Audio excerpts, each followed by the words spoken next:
সুনির্দিষ্ট অভিযোগে এবার দল হিসেবে আওয়ামী লীগের বিচারের জন্য আনুষ্ঠানিক তদন্ত শুরু করেছে আন্তর্জাতিক অপরাধ ট্রাইব্যুনালের তদন্ত সংস্থা। এই লক্ষ্যে কর্মকর্তাও নিয়োগ দেওয়া হয়েছে। মঙ্গলবার ট্রাইব্যুনালের চিফ প্রসিকিউটর তাজুল ইসলাম এই তথ্য জানিয়ে আরও বলেন, আদালতের আইনে নতুন ধারা যুক্ত করে সোমবার প্রকাশিত সরকারি গেজেট অনুযায়ী ট্রাইব্যুনালে কারও বিরুদ্ধে আনুষ্ঠানিক অভিযোগ দাখিল হলে তিনি সাংসদ হওয়ার যোগ্যতা হারাবেন। জি এম মাহমুদ জানাচ্ছেন বিস্তারিত। ২৪-এর বৈষম্য বিরোধী আন্দোলন চলাকালীন গত বছরের ১৯ জুলাই আওয়ামী লীগ নেতৃত্বাধীন ১৪ দলের বৈঠকে কারফিউ জারির সিদ্ধান্ত হয়। দেয়া হয় দেখামাত্র গুলির নির্দেশও। কাউকে ছাড় দেয়া হবে না।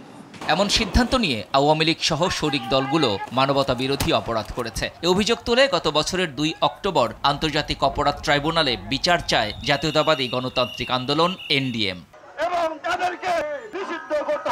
সুনির্দিষ্ট এসব অভিযোগের ভিত্তিতে এবার দল হিসেবে আওয়ামী লীগের বিচারে তদন্ত শুরু করেছে প্রসিকিউশন।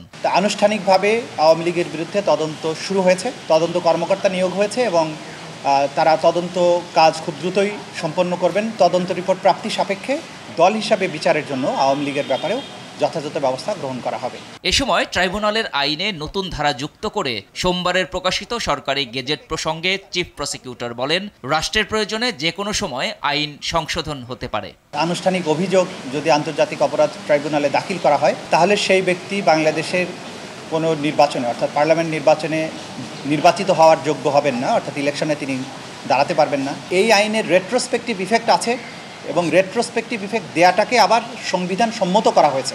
এছাড়াও গুমের মামলার তদন্ত প্রতিবেদন এ সপ্তাহেই জমা হতে পারে বলে জানান তাজুল ইসলাম। আরও বেশ কয়েকটি তদন্ত রিপোর্ট দাখিল হবে, আমরা আশা করছি এই সপ্তাহের মধ্যেই হবে।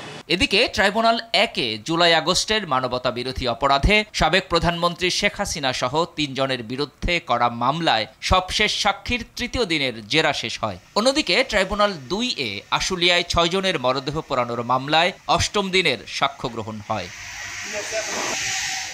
জি এম মাহমুদ, RTV, ঢাকা।